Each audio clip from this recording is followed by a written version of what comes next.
जय हिंद दोस्तों, आपके अपने YouTube channel Krishna classes by SK sir पर आप सभी का स्वागत है। दोस्तों आज हम आप लोगों के बीच करंट अफेयर्स सीरीज लेकर के आए हैं। तो दोस्तों हम लोग स्टार्ट करते हैं अपने करंट अफेयर्स सीरीज को। तो हम लोग एक मोटिवेशन के साथ स्टार्ट करते हैं अपने करंट अफेयर्स सीरीज को। तो कहा जाता है नज़र को बदलो नज़ारे बदल जाते हैं, नज़र को बदलो नज़ारे बदल जाते हैं, सोच को बदलो सितारे बदल जाते हैं, कश्तियाँ बदलने की ज़रूरत नहीं है, कश्तियाँ बदलने की ज़रूरत नहीं है, दिशा को बदलो किनारे खुद ब खुद बदल जाते हैं। तो दोस्तों हम लोग इसी मोटिवेशन के साथ अपनी करंट अफेयर्स सीरीज को स्टार्ट करते हैं। तो पहला क्वेश्चन है आपके सामने कि हाल ही में विश्व पोलियो दिवस कब मनाया गया या कब मनाया जाता है। तो दोस्तों आप सभी को पता होगा इससे क्वेश्चन बहुत ही ज़्यादा क्वेश्चन पूछा जाता है। 2 बूंद जिंदगी का है ना, ये अपने देश का अधिनायक है ना जो अमिताभ बच्चन लेके चले थे, यह 24 अक्टूबर को से मनाया जाता है, 24 अक्टूबर को मनाया जाता है ना। तो इससे संबंधित कुछ दिवस, ऐसा कोई एग्जाम से नहीं है जो दिवस का क्वेश्चन नहीं आता है ना। तो आप सभी क्या है दिवस से संबंधित जो भी क्वेश्चंस आते हैं तो क्यों नहीं हम उस दिवस को याद कर लें। तो आप सभी दिवस जरूर याद रखिएगा, जनवरी से लेकर दिसंबर तक का है ना। तो यहाँ कुछ इंपॉर्टेंट दिवस मैं बता देता हूँ अक्टूबर माह का है ना। तो ये क्या है भाई, विश्व पोलियो दिवस है ना, विश्व पोलियो दिवस। इससे एक और भी क्वेश्चन बनेगा, पोलियो क्या है भाई, किस तरह से बीमारी है, वायरस डिजीज है या बैक्टीरियल डिजीज है या आप कह सकते हैं है ना फंगस डिजीज है या प्रोटोजोआ से है। तो ये पोलियो जो होता है एक क्वेश्चन बनेगा कि वायरस डिजीज है अर्थात विषाणु जनित रोग है ना। अब यहाँ से दिवस की बात करते हैं, जब अक्टूबर माह में है तो क्यों नहीं अक्टूबर माह को पढ़ लिया जाए। तो पहला क्वेश्चन बनेगा कि 1 अक्टूबर को वह कौन सा दिवस मनाया जाता है ना। तो कहते हैं 1 अक्टूबर को बूढ़ा जो है 1 नंबर का बुढ़ा है ना, 1 नंबर का बुढ़ा है अर्थात वृद्ध है। तो यह हो जाएगा भाई कि वृद्धजन दिवस है ना, वृद्धजन दिवस। कौन सा दिवस, वृद्धजन दिवस हो जाता है, सही है कि नहीं।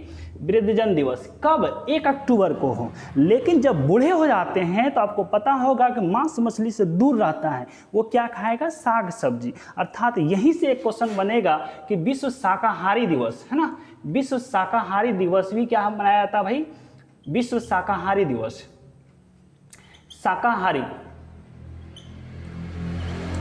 शाकाहारी दिवस भी क्या है 1 अक्टूबर को ही मनाया जाता है, ठीक है। अब 1 के बाद 2 आता है, 2 नंबर पे बूढ़े कौन थे, 2 बूढ़े थे, कौन सा भाई, 2 अक्टूबर को मनाया जाता है महात्मा गांधी है ना, महात्मा गांधी की जयंती है ना। दूसरे नंबर बूढ़ा कौन थे, सॉरी ऐसे बोलना नहीं चाहिए लेकिन मैं आप लोगों को याद करवाना चाहता हूँ भाई, कौन सा थे, लाल बहादुर शास्त्री, हमारे देश के प्रधानमंत्री है ना, लाल बहादुर शास्त्री जी थे है ना। देश के राष्ट्रपिता महात्मा गांधी है ना, देश के जो है प्रधानमंत्री थे लाल बहादुर शास्त्री। तो ये दोनों का जन्मदिन अर्थात जयंती भी क्या है 2 अक्टूबर को मनाया जाता है। और आप सभी को पता है महात्मा गांधी अहिंसा के पुजारी थे, तो इन्होंने क्या किया था, अहिंसा दिवस इसीलिए मनाया जाता है। तो अहिंसा दिवस है ना, अहिंसा दिवस मनाया जाता है, ठीक है, अहिंसा दिवस मनाया जाता है। तो यहाँ से आपको समझ में आ गया होगा कि 2 अक्टूबर को महात्मा गांधी की जयंती, लाल बहादुर शास्त्री की जयंती और अहिंसा दिवस मनाया जाता है, ठीक है। अब बात करते हैं, इसी में इम्पोर्टेंट बात हम कर रहे हैं कि 5 अक्टूबर को है ना, 5 अक्टूबर को तो विश्व शिक्षक दिवस कौन सा हो जाएगा, विश्व शिक्षक दिवस। विश्व शिक्षक दिवस। अब यही शिक्षक दिवस की बात जब आएगी तो 5 सितंबर को होगा, जो कि सर्वपल्ली राधाकृष्णन की जन्मदिन में मनाया जाता है। तो यहाँ पे क्या हो जाएगा, विश्व शिक्षक दिवस कब होगा, 5 अक्टूबर को, सही है कि नहीं। 5 अक्टूबर है विश्व शिक्षक दिवस, जबकि 5 सितंबर की जब बात होगा तो शिक्षक दिवस होगा, सिर्फ शिक्षक दिवस, जो कि हमारे देश के जो एक राष्ट्रपति कह सकते हैं, है ना, सर्वपल्ली राधाकृष्णन के जन्मदिन पर मनाया जाता है 5 सितंबर को शिक्षक दिवस। अब विश्व शिक्षक दिवस कितने तारीख को हो जाएगा? 5 अक्टूबर को। अब यहाँ से बात आएगी कि इसी अक्टूबर में क्रम को जब आगे बढ़ाते हैं तो आपको आ जाता है वायुसेना दिवस, है ना, 8 अक्टूबर को, है ना, वायुसेना दिवस। वायुसेना दिवस, सेना दिवस जो हो जाएगा, अर्थात एयरफोर्स का, है ना, एयरफोर्स डे जो मनाया जाता है कब होता है? 8 अक्टूबर को, है ना, 8 अक्टूबर को। यहाँ से आप सभी को पता होगा हमारे देश में 3 सेनाएं हैं, एक थल सेना, एक वायुसेना और जल सेना। तो 8 अक्टूबर को वायुसेना, 4 दिसंबर को मतलब नेवी का जल सेना होता है, क्योंकि थल सेना को 15 जनवरी को मनाते हैं। ठीक है, अब बात करते हैं इसके बाद 8 के बाद, है ना, विश्व डाक, है ना, विश्व डाक दिवस जो होता है ये 9 अक्टूबर को, है ना। क्या हो जाएगा भाई? विश्व डाक दिवस। क्या हो जाएगा भाई? विश्व डाक दिवस कब मनाया जाता है? 9 अक्टूबर को। विश्व डाक दिवस कब मनाया जाता है? 9 अक्टूबर को। अब यहाँ से डाक होने के बाद अंतर्राष्ट्रीय बालिका दिवस भी मनाया जाता है, जो कि आपके लिए इम्पोर्टेंट है, हाँ, अंतर्राष्ट्रीय बालिका दिवस। भाई बालिका, है ना, बालिका तो हमेशा अकेले चलेगी नहीं, चलेगी तो डबल, तो 1 1 11 क्या हो जाएगा? अंतर्राष्ट्रीय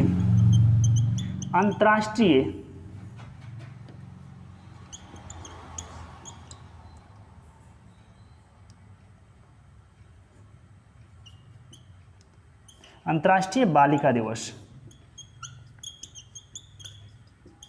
ठीक है, 11 अक्टूबर को अंतर्राष्ट्रीय बालिका दिवस मनाया जाता है। ठीक है, अब यहीं से बात करते हैं, जब बालिका दिवस हो गया तो यहाँ पे छात्र भी तो आएगा। जब बालिका है तो इसके बाद छात्र आएगा, तो छात्र कब? 15 अक्टूबर, है ना। क्या हो जाएगा? 15 अक्टूबर। क्या हो जाएगा भाई? छात्र दिवस। ठीक है, अंतर्राष्ट्रीय बालिका दिवस 11, और क्या हो जाएगा? विश्व छात्र दिवस, है ना, विश्व की बात कर देते हैं भाई। तो ये विश्व छात्र दिवस कब हो जाएगा? 15 अक्टूबर को हो जाएगा। जब विश्व छात्र दिवस 15 अक्टूबर, तो 16 को क्या होगा? खाद्य, है ना, खाद्य। तो भाई 16 अक्टूबर को, है ना, विश्व खाद्य दिवस।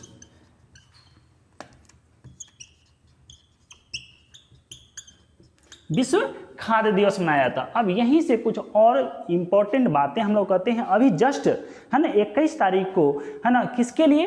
पुलिस का स्मृति दिवस मनाया जाता है, जो कि अपने बिहार में बहुत सारे, है ना, ये क्या कहते हैं, इंस्पेक्टर को डीएसपी बनाया गया है ना। 21 तारीख को अंतर्राष्ट्रीय, है ना, पुलिस स्मृति दिवस।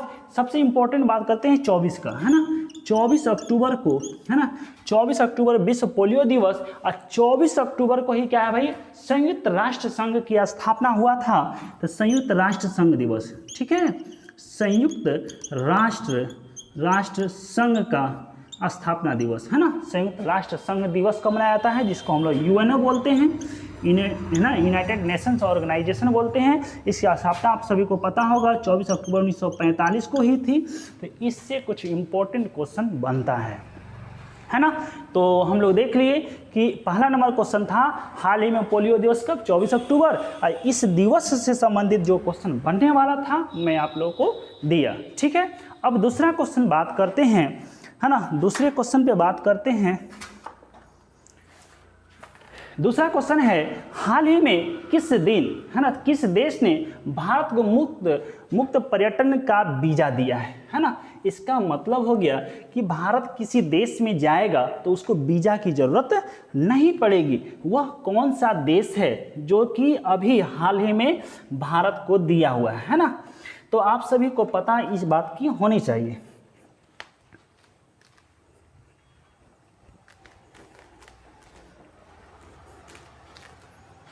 ठीक है, अब बात करते हैं, है ना, तो हाल ही में किस देश ने भारत को मुक्त पर्यटक वीजा प्रदान किया है? तो इसका आंसर हो जाएगा श्रीलंका। श्रीलंका, है ना।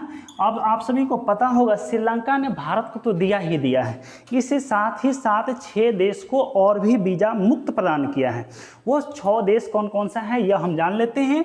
आप सभी को पता होगा भारत तो है ही, साथ में चीन को दिया है, ठीक है, साथ ही चीन को दिया है, रूस को दिया है, इसके साथ ही साथ क्या है, मलेशिया को दिया है। कितना देश हो गया, 1 2 3, मलेशिया हो गया। मलेशिया के बाद जापान, कौन आता है, मलेशिया, फिर जापान आता है। जापान के बाद हम लोग बात करते हैं इंडोनेशिया का और थाईलैंड का, ना, इंडोनेशिया और थाईलैंड का, है ना, थाईलैंड। ये 6 देशों को क्या है, श्रीलंका ने, है ना, मुक्त वीज़ा प्रदान किया है। तो भारत को जो दिया है भाई, ये क्या हो जाएगा, श्रीलंका ने दिया है। तो इसका आंसर क्या हो जाएगा, श्रीलंका हो जाएगा। अब आगे बात करते हैं तीसरा नंबर क्वेश्चन पे। हाल ही में भारत ने कहाँ वनों को संयुक्त राष्ट्र मंच की बैठक की मेजबानी की है। हाल ही में भारत ने कहाँ वनों पर संयुक्त राष्ट्र, किस पे भाई, वन पे संयुक्त राष्ट्र मंच की बैठक की मेजबानी की है। तो इसका आंसर जो हो जाएगा, वन अनुसंधान केंद्र कहाँ है, आप सभी को पता होगा। एक क्वेश्चन ये भी बनेगा, भारत में वन अनुसंधान केंद्र देहरादून में है। तो इसका रिजल्ट जो हो जाएगा, है ना, देहरादून, है ना, देहरादून में हो जाएगा, ठीक है। आप सभी को पता होगा इसका रिजल्ट देहरादून हो जाएगा। चलिए नेक्स्ट क्वेश्चन देखते हैं। हाल ही में गृह मंत्री अमित शाह ने देश के पहले नैनो डीएपी संयंत्र का उद्घाटन कहाँ किया है। अब यहाँ से बात कीजिएगा तो डीएपी होता क्या है, di ammonium phosphate liquid. DAP का फुल फॉर्म क्या हो जाएगा, डाई अमोनियम फॉस्फेट लिक्विड होता है। और यहाँ पे एक क्वेश्चन और भी है कि आपके गृह मंत्री अभी कौन है, क्वेश्चन करंट अफेयर्स में बनेगा, वह क्या है, अमित शाह जी है ना। तो आप सभी मंत्रालय से संबंधित जो भी व्यक्ति हैं उनको जरूर याद रखिएगा। हो सकता है क्वेश्चन पूछता भी है, मुख्यमंत्री हो, राज्यपाल हो, कौन कौन सा मंत्रालय किसको मिला है ना। तो ये सब क्वेश्चन पूछता है। जैसे में आप सभी को हो सकता है पूछ ले, विदेश मंत्री कौन है, गृह मंत्री कौन है, वित्त मंत्री कौन है, प्रधानमंत्री कौन है, राष्ट्रपति कौन है, राष्ट्रपति का क्रम कौन सा होगा, है ना, ये सब क्वेश्चन बनेगा। तो सबसे पहला क्वेश्चन बनेगा इसमें डीएपी खाद जानते हैं, जिसमें कि एनपीके होता है, पोटेशियम, है ना, नाइट्रोजन और क्या होता है, फास्फोरस होता है। तो डीएपी का फुल फॉर्म होगा डाई अमोनियम फॉस्फेट लिक्विड होता है ना। यह जो है इफ्को कंपनी, है ना, इफ्को कंपनी ने इसका, है ना, उद्घाटन किया है, इसको कंपनी ने बनाया है। इसका उद्घाटन संयुक्त राष्ट्र संघ, यहाँ क्या है, गृह मंत्री अमित शाह ने देश के पहले, ये पहला नैनो है, पहला नैनो, है ना, डीएपी संयंत्र का स्थापना जो किया गया है, आप सभी को पता होगा। बस मोदी जी का एरिया गुजरात राज्य का गांधीनगर में, कहाँ पे, कलोल में। तो इसका रिजल्ट हो जाएगा, आंसर होगा, है ना, गांधीनगर, है ना, कहाँ पे भाई, कालोल में। कालोल में यह क्या है, संयंत्र स्थापित किया गया है। और यह संयंत्र स्थापित करने का मेन उद्देश्य है कि कृषि को रसायन उर्वरकों के उपयोग से मुक्त कराना या कम करना होगा।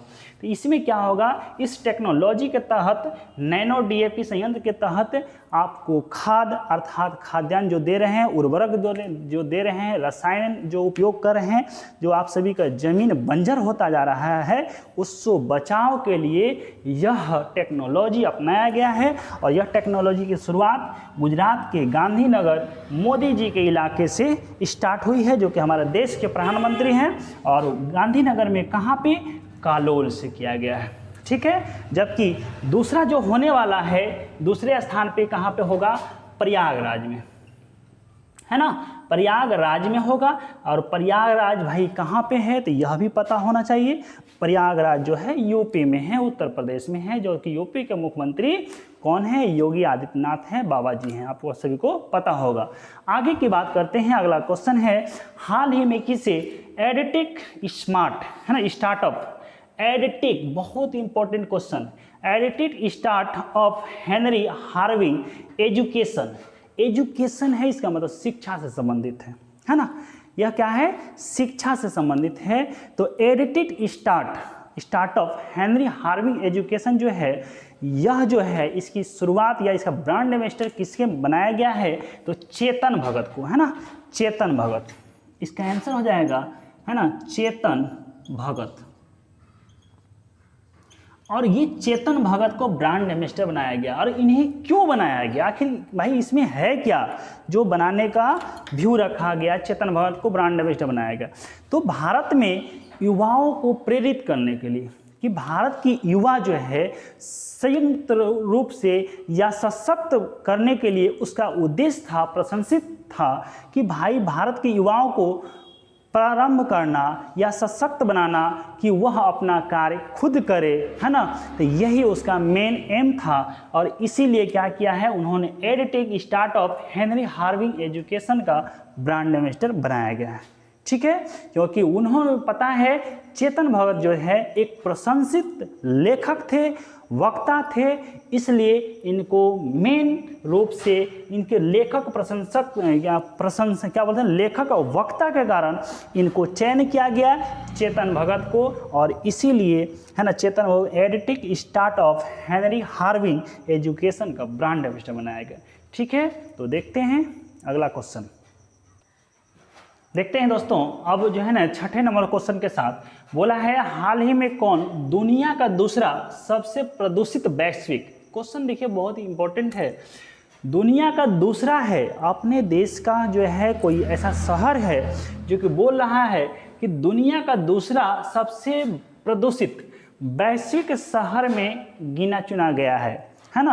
तो आप सभी को पता है प्रदूषित शहर तो दिल्ली है, लेकिन वैश्विक स्तर पे जो है दुनिया का प्रदूषित शहर में जब अभी जो है काउंटिंग किया गया है, इसको रखा गया किसको भाई, आप सभी को पता होगा हमारे देश की राजधानी दिल्ली से आगे बढ़ के क्या बोलते हैं हम लोग, मुंबई। दिल्ली की राजधानी तो है ही, यहाँ पे क्या हो जाएगा इसका रिजल्ट, मुंबई, है ना, मुंबई होगा, जो कि दुनिया में प्रदूषित वैश्विक शहर में दूसरे स्थान पे है।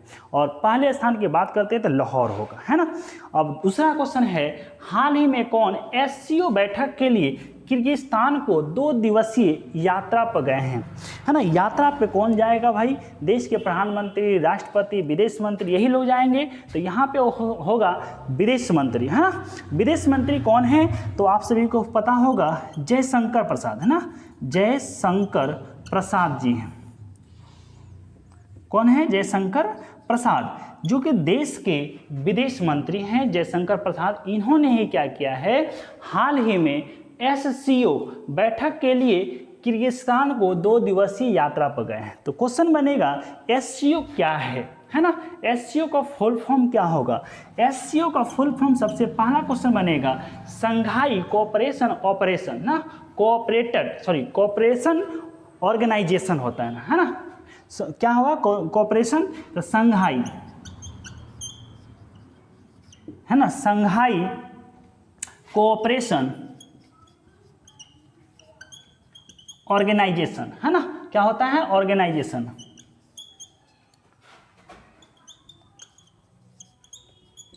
ठीक है, संघाई कोऑपरेशन ऑर्गेनाइजेशन जो होता है यह उसका फुल फॉर्म हो जाएगा, इसको हम लोग बोल सकते हैं संघाई सहयोग शिखर सम्मेलन ना, संघाई सहयोग, है ना, क्या लिख सकते हैं भाई, तो संघाई सहयोग शिखर, संघाई सहयोग शिखर सम्मेलन, ठीक है, सम्मेलन इसी का फुल फॉर्म होता है। उसके बाद बात करते हैं संघाई सहयोग शिखर सम्मेलन। अब बात करते हैं यह वार्ता के लिए भाई जब विदेश मंत्री जयशंकर प्रसाद गए हैं तो किस बात पे जोर दिया गया है। तो भाई आप सभी को पता है किर्गिस्तान के जो राष्ट्रपति हैं, है ना, राष्ट्रपति जो हैं वह उनका नाम है, आप सभी को पता होगा, सादिर झापारोव ना, सादिर झापारोव के साथ वार्ता किए, हम झापारोव के साथ वार्ता किए और उन्होंने यहाँ पे जा कर के बैंकिंग सुविधा, है ना, बैंकिंग सुविधा के बाद पे रक्षा पे और ऊर्जा पे ना, रक्षा रक्षा का मतलब हो गया सेना सब के बात में, रक्षा और ऊर्जा पर चर्चा किया गया है कि इस पे क्या है, क्षेत्र में सहयोग बढ़ाने के अवसर के लिए उन्होंने अवसर तलाशने के लिए किर्गिस्तान के राष्ट्रपति सादिर जापारोव के साथ बैठक की बात की। इसी को SCO बैठक में बुलाया गया है या गए हैं किर्गिस्तान। और क्वेश्चन बनेगा किर्गिस्तान के राष्ट्रपति कौन है, सादिर जापारोव, है ना। सादिर जापारोव किसके साथ बैठक हुई है, तो देश के जो अपना विदेश मंत्री हैं जयशंकर प्रसाद जी के साथ, है ना। तो एक क्वेश्चन और भी, SCO है ना, SCO का सांस्कृतिक राजधानी जो होगा कहाँ पे होगा, वाराणसी, है ना।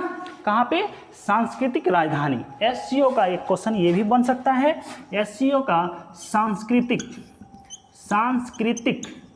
राजधानी जो होगा वाराणसी, है ना। और वाराणसी जो आप सभी को पता है अपने देश यूपी में है, जो कि वाराणसी में ज़्यादा पूजा पाठ के लिए आना जाता है, इसलिए सांस्कृतिक कार्यक्रम भी वहीं पे होगा। तो सांस्कृतिक राजधानी कहाँ माना गया है, तो वाराणसी में। तो दोस्तों आप सभी को यह वीडियो कैसा लगा कमेंट करके ज़रूर बताइएगा, क्योंकि आप ही का कमेंट हमें मोटिवेट करता है कि मैं वीडियो किस तरह से लाऊं। ठीक है, आज के लिए इतना ही। सभी को जय हिंद, जय भारत, वंदे मातरम।